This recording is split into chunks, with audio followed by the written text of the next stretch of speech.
ചെന്നൈയിലാണല്ലേ, നല്ല അമ്പലം കാണുകയും ചെയ്യാം.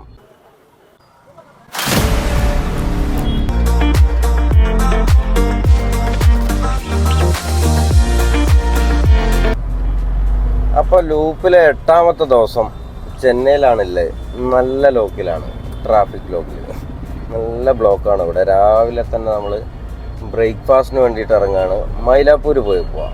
മൈലാപ്പൂർ അമ്പലത്തിൻ്റെ അടുത്തുള്ള അമ്പലം കാണുകയും ചെയ്യാം. അതിൻ്റെ അടുത്തുള്ള കടകളിൽ നിന്ന് എവിടുന്നെങ്കിലൊക്കെ നല്ല ബ്രേക്ക്ഫാസ്റ്റും കിട്ടുമോ നോക്കാം. നല്ല തിരക്കാണ്, ശ്രദ്ധിച്ച് ഓടിച്ചിട്ട് ഇല്ലെന്നുണ്ടെങ്കിൽ നല്ല പണി കിട്ടും. ബൈക്കുകാർ ഏതിലൊക്കെയാണ് വരുന്നതെന്നല്ലോ യാതൊരുവിധ ഐഡിയ ഉണ്ടാവില്ല. അപ്പോൾ ശ്രദ്ധിച്ച് ഡ്രൈവ് ചെയ്യുക, ഒബേ ദ ട്രാഫിക് റൂൾസ്. അതന്നെ, നമ്മളെത്ര നോക്കിയിട്ടും കാര്യമില്ല ബാക്കിയുള്ളവരും ഇങ്ങോട്ട് കയറുകയാണെങ്കിൽ. എന്നാലും നല്ല തിരക്ക് തന്നെയാണ് രാവിലെ തന്നെ. ഇതൊന്നല്ലായിരുന്നു, അതിൻ്റെ തൊട്ട് മുന്നേക്കെ നല്ല ബ്ലോക്കിൽ കിടന്ന് കുടുങ്ങി വരികയാണ്. ഇപ്പോൾ ആകെ നമുക്ക് കുറഞ്ഞ ദൂരെ ഓടാനുള്ളൂ, പക്ഷേ കാണിക്കുന്നത് 40 മിനിറ്റൊക്കെയാണ്. പോയി നോക്കാം, നല്ല വിശക്കുന്നുണ്ട്.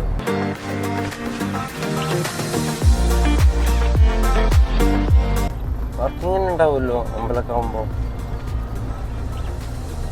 പിന്നെ രാവിലെയല്ലേ, ഗ്യാപ്പിന് ചാത്തന്മാരെ ഏതെങ്കിലും ഒരു സ്ഥലത്ത് കൊണ്ടുവച്ചിട്ടുണ്ടോ? സോറി. അങ്ങനെ നമ്മൾ മൈലാപ്പൂർ എത്തിയിട്ടുണ്ട്. മാർക്കറ്റുണ്ട്, അമ്പലമുണ്ട്. അതൊക്കെയാണെങ്കിൽ ആദ്യം ഫുഡ് കഴിക്കണം. വിശന്ന് കുടൽ കരിയുന്നുണ്ട്, കുറച്ച് നേരമായി ട്രാഫിക്കിൽ. അപ്പോൾ ആദ്യം ഇനി ബ്രേക്ക്ഫാസ്റ്റ് ഇവിടുന്ന് എവിടെന്നെങ്കിലും നല്ലൊന്ന് നോക്കി കഴിച്ചിട്ട് ബാക്കി പരിപാടിയാക്കാം. അക്ക ഇരുന്നിട്ട് നമ്മളെ കുമ്പളത്തിന് പെയിൻ്റ് അടിക്കുന്നുണ്ട്.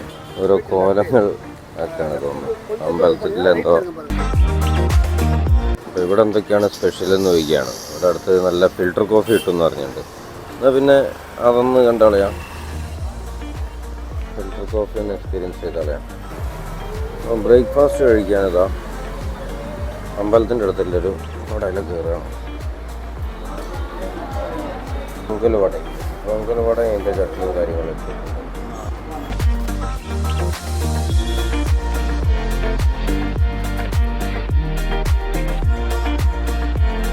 സാമ്പാറുണ്ടല്ലോ, കണ്ടിട്ട് തന്നെ അറിയാം ഒരു അടിപൊളി സാമ്പാറാണ്.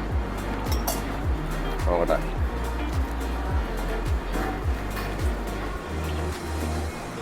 വടയെത്തി. ഓരോ നാട്ടിലത്തെ സാമ്പാറും വ്യത്യസ്തമാണല്ലേ. നമ്മളെ നാട്ടിൽ തന്നെ പല വെറൈറ്റി ഉണ്ട്. കർണാടകയിൽ പോയാൽ വേറെ, ഇവിടെ എത്തിയപ്പോൾ ഒന്നുകൂടി വേറെയായി.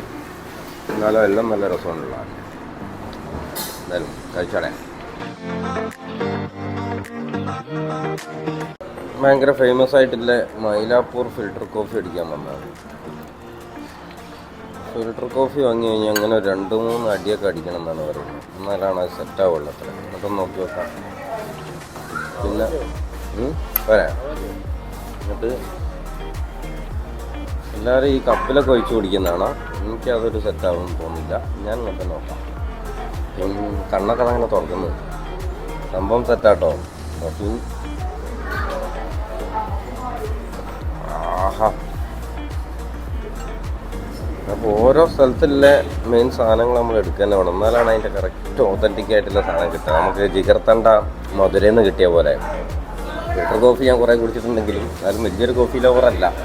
എന്നാൽ കൂടി ദിസ് ഈസ് നൈസ്. അങ്ങനെ ബ്രേക്ക്ഫാസ്റ്റൊക്കെ കഴിഞ്ഞ് നേരെ അമ്പലത്തിൻ്റെ അടുത്തേക്കൊന്ന് എത്തിയിട്ടുണ്ട്. ഇതാണ് അമ്പലം. അപ്പോൾ ഇവിടെല്ലാം ചുറ്റുവട്ടത്തിലുള്ള മാർക്കറ്റുണ്ട്, നല്ല വെജിറ്റബിൾ മാർക്കറ്റ് ഉണ്ട്. ആ മാർക്കറ്റൊക്കെ ഒന്ന് കറങ്ങിയിട്ട് അടുത്ത സ്ഥലം പിടിക്കാം.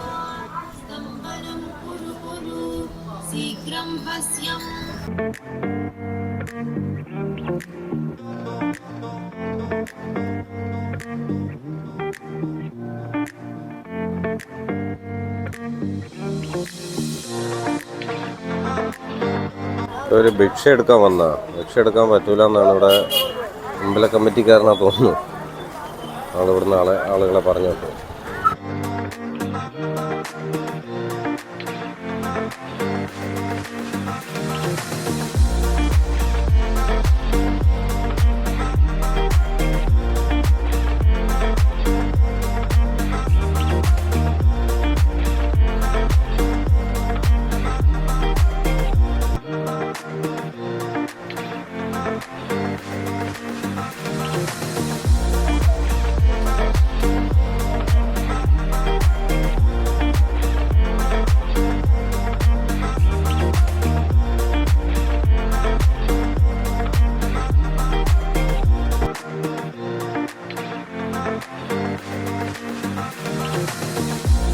വലിയൊരു അമ്പലക്കുളമാണ്, പക്ഷെ വെള്ളം പറ്റിപ്പോയി, കുളിക്കാനുള്ള വെള്ളം വരെ ഇല്ല. വലിയ കുളം.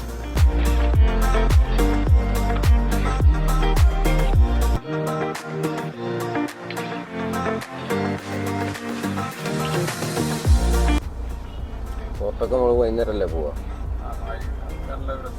ഇപ്പൊ ഇവിടെ ലൊക്കേഷൻ്റെ അടുത്ത്, നമ്മൾ നിൽക്കുന്ന ലൊക്കേഷൻ്റെ അടുത്ത് വേറെ എന്താല്ലേ നോക്കിയേ?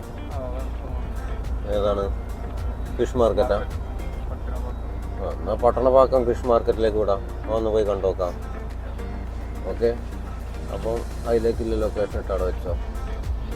നമ്മൾ ഇപ്പം നമ്മളെവിടെ ഉള്ളത്? മൈലാപ്പൂർ. മൈലാപ്പൂരിൽ നിന്ന് ഇനി ഫിഷ് മാർക്കറ്റിലേക്ക് വിടാം.